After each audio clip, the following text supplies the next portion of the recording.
Sonic Place is my third favorite. But I don't know. I just really like the bouncing and the. I guess I do like the confusion that it brings. I don't know why. Well, here we go. The heavy climax. The Sonic and Metal Sonic fight. Who's your money on this one? You know, that one guy who plays the games and wins every single time. Alright. Let's check it out. So what would be the tips of defeating this boss anyway? Run. Run like your life depends on it, because it does. In this version, in the Generations version, they completely nerfed it. Got rid of Dr. Robotnik chasing you with the laser. This version's really, I just loved it. The second I played it, it was just like, wow, yeah, this is awesome. My favorite boss fight out of the entire classic era, pretty much. Oh yeah. Yeah, I was pretty surprised that Generations didn't really copy the whole formula of this, because remember, they copied the Shadow fight pretty evenly as they did in Sonic Adventure 2. And of course they had to change the Silver fight to actually meet the modern Sonic's gameplay, and I thought that they would have actually just made it a normal race.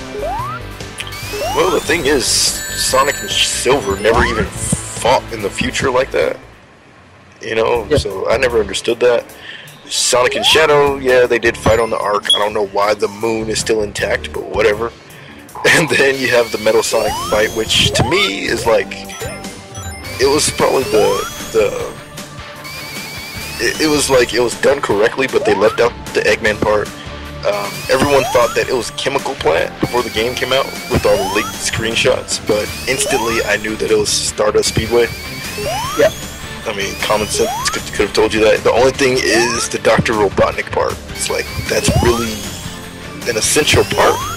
You know, he's chasing you with a laser of death, instant death. And you take that out for a falling platform, which is not what happened at all. But I probably would have actually picked Knuckles for the actual classic Sonic fight instead of Metal Sonic. I'm gonna have to disagree with you there. I would have definitely chosen Metal Sonic. But I think there should have been a section where Knuckles was the rival again, as far as like... Well, it depends, because when you think about it, they didn't choose any stages that, you know, where Knuckles was the rival on. Like, by the time... They chose Sky Sanctuary. By the time we get to Sky Sanctuary, he's actually our ally at that point in Sonic 3. Knuckles. Mm-hmm. But there was just so much importance of storyline in Knuckles for Sonic 3. That's why I thought that they could have actually showed how much importance he was back in the old days as a rival, which people just seem to forget all the time. That he wasn't like as a friend to Sonic. He's always used to be just a loner, and now everyone's just calling him part of Sonic's friends, which I just don't really like that much. They could have just made him still become a rival somewhat way, but he still kind of likes Sonic, I guess. Well, you're right. Believe he's not a friend. He's still a rival even to this day. It's just that we don't really see it that much anymore in the series. Now, if they would have added, like, you know, the Hidden Palace fight, I would have enjoyed that. You know, in Sonic Generations, to fight Knuckles and to just go at it, not race, not, you know, it should have been maybe a classic Sonic fight, I guess. Because when you think about it, classic Sonic only had one rival, it was Metal Sonic.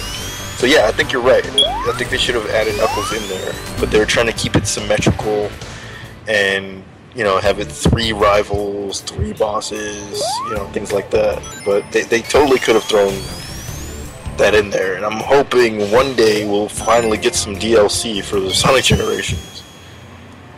You know, there's only been one DLC so far, Casino Night. I think that's what it's called. That doesn't even count. That was day 1 DLC. Yeah, like I don't get it. Why are so many companies doing day one DLCs nowadays? Well, I don't see anything wrong with it. It's just like I don't get, or let me rephrase it. I don't get why other people see something wrong with it. They complained about that with Mass Effect 3, and I was happy to get my little DLC that day. You know, I paid for it. Why not? But what I can say to you is just watch that Black Busted Critic video. He explained most of it. Oh yeah? He goes through everything, like in terms of like the day one DLC's reasons, whys and stuff. And pretty much he actually has some thanks of like saying about Sonic brain farts and stuff. About all them Sonic fans and stuff. Wow. Well, I'm sure money has something to do with it, but I don't really care as long as I get content. Anyway, we finally completed Metal Sonic stage, and out of the blue, Amy's back. Why is she there? That's where she was being held captive all this time, and we finally rescued her, and now she loves us forever and ever. But that's just weird. We had to get the result screen for Amy to hug Sonic. That's just so unethical. I don't know about all that. I just I don't know. What, so you want Amy to hug Sonic? Why not? We saved her. Amy should just get out of there, man. You don't need to save her anymore. We're gonna have to. The only thing, that poor little hedgehog, he doesn't know what he's in for the rest of his life. He's tied to this girl. He knows. I like how they did that. Because when she hugs him, he's still standing still and he does his impatient waiting.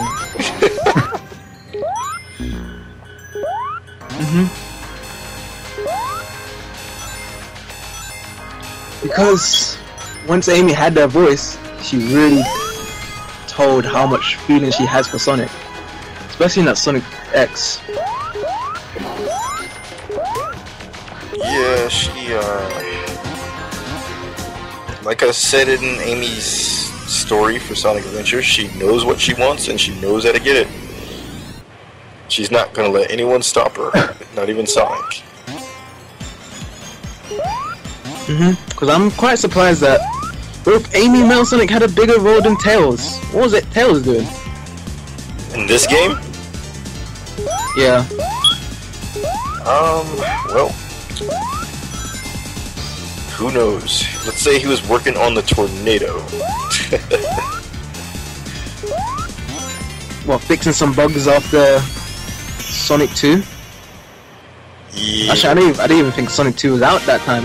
They both came out the same year.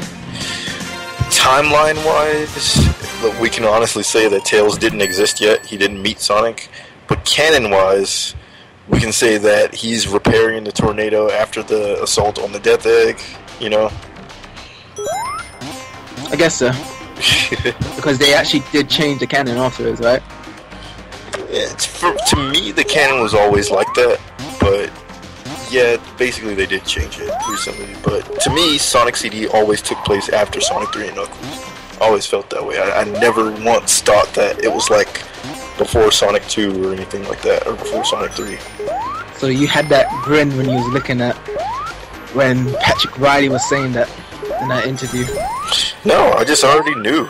I didn't need anyone to prove it to me. I just always felt that way because this game, first of all, as a kid growing up, I always thought, I knew that Sega CD came out after Sega Genesis. So naturally, I'm like, okay, well, Sonic CD must take place after all the Genesis games. Even though I didn't even know until recently that it came out before Sonic 2, honestly. Oh yeah. Well, we're into the last stage of this game, which is Metallic Madness. Metallic Madness, yes. And anything strange about this stage? Or good? The stage reminds me of Doomsday Zone a little bit. Not Doomsday, I'm sorry. Is it Doomsday? The climax stage for Sonic 3 and Knuckles? Death Egg. Death Egg Zone. There we go. It kind of reminds me of Death Egg Zone a little bit. But not in terms of difficulty, right? Not necessarily, just in terms of, well, first of all, it is the climax stage.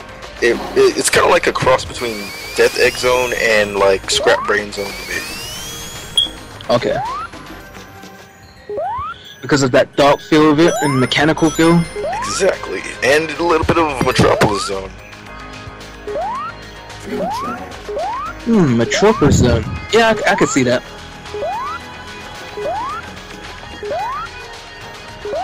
I kind of like this actual gimmick here, where it's moving on these two legs. Thought that was quite genius. It was pretty cool. It was fun. I was just thinking that, did they actually borrow that little idea again in any other future Sonic games? As far as being shrunken or the legs? The legs. Not that I'm aware of. Maybe there's a part in Sonic Shuffle, but that's not really related. Well, at least that they actually just thought about taking the gimmick, I guess, then, like as a party game. Maybe it wasn't really the same though. You're controlling the legs from like one of Eggman's machines, I guess. But this one you're kind of like jumping on the legs. Yeah, it's a little different, but one day you will definitely see it. So we have turned into miniature Sonic. Why are we miniature Sonic? I don't know. So why are we so little?